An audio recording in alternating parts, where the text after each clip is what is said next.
ஒருத்தர் வந்து பஞ்சு மிட்டாய் வாங்க வராரு. அவர்கிட்ட வந்து எனக்கு ரோஸ் கலர் பஞ்சு மிட்டாய் தான் வேணும்னு சொல்லி கேட்குறாரு. அதுக்கு அந்த கடைக்காரர் சொல்றாரு, அந்த ரோஸ் கலர் உள்ள அந்த கலருக்கு வந்து நாங்கள் நிறைய பேர் வந்து ரொட்டமின் பி அப்படிங்கிற கெமிக்கல் யூஸ் பண்ணுறதுனால அது தடை பண்ணிட்டாங்க. இப்போ அதெல்லாம் வர்றதில்லை அப்படிங்கிறார். உடனே இவர் சொல்கிறார், இல்லை இல்லை அது எப்படியாச்சும் கிடைச்சா இடையில கொண்டு வாங்க, என் குழந்தை அதான் ரொம்ப ஆசைப்படுது அப்படிங்கிறார்.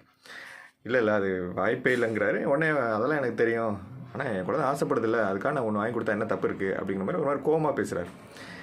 இதுதான் பிரச்சனையே. நிறையா குழந்தைங்க ஆசைப்படுறாங்க, பிடிவாதம் பிடிக்கிறாங்க. இதை சொல்லி தான் நம்ம நிறையா குழந்தைங்கள வந்து நமக்கு எடுத்து வச்சுருக்கோம். இல்லை ஒன்றும் இல்லை, ஒரு மொபைல் நம்ம ஏன் கொடுக்கணும்? அந்த குழந்தைங்களை என்ன நல்லது இருக்குது, என்னது கெட்டது இருக்குன்னு நமக்கே சில பேரண்ட்ஸுக்கே தெரியல. அதை விட்டுருங்க. ஆனால் இது நல்லதான் கெட்டதாங்கிறத நம்ம யோசிக்கணும். அதை எது நல்லதோ அதை நம்ம குழந்தைங்களுக்கு கொடுக்கணும். அதேமாதிரி ஒரு சாப்பாட்டில் எது நல்லது கெட்டதுன்னு நமக்கு தான் தெரியும். குழந்தைங்களுக்கு அதை பிரித்து பார்க்க தெரியவே தெரியாது. அதே மாதிரி ஒரு சினிமாவை கூட்டிகிட்டு போகிறோம், அந்த சினிமாவில் உள்ள நல்ல காட்சிகள் எது கெட்ட காட்சிகள் எது நமக்கு தான் தெரியும். அதனால் நம்ம அதை பிரித்து பார்ப்போம், இது நம்ம அப்படின்ட்டு போயிடும். ஆனால் குழந்தைங்களுக்கு அது நல்லதாக கெட்டதான்னு தெரியுமா? தெரியாது. அதனால் அந்த குழந்தைங்க அதில் அப்படியே சரி இதெல்லாம் நம்ம பண்ணலாம் செய்யலாம் அப்படிங்கிற மாதிரி மனசில் ஊறி போயிடும்.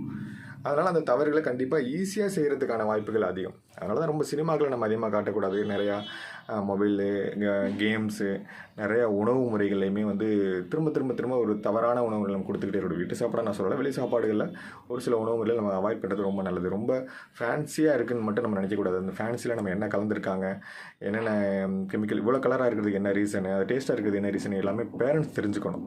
அது நல்லதாக கெட்டதான்னு தெரிஞ்சுட்டு குழந்தைங்களுக்கு கொடுக்கலாமா வேணாமாங்கிறது நம்ம தான் யோசிக்கணும். அதுக்கப்புறம் தான் நம்ம குழந்தைங்களுக்கு கொடுக்கணும். அவசியம் இல்லாமல் நம்ம குழந்தைங்களுக்கு கொடுத்தோம்னா அது ஒரு மிகப்பெரிய ஒரு ஆபத்தில் முடியறதுக்கான வாய்ப்புகள் அதிகமாக இருக்குது.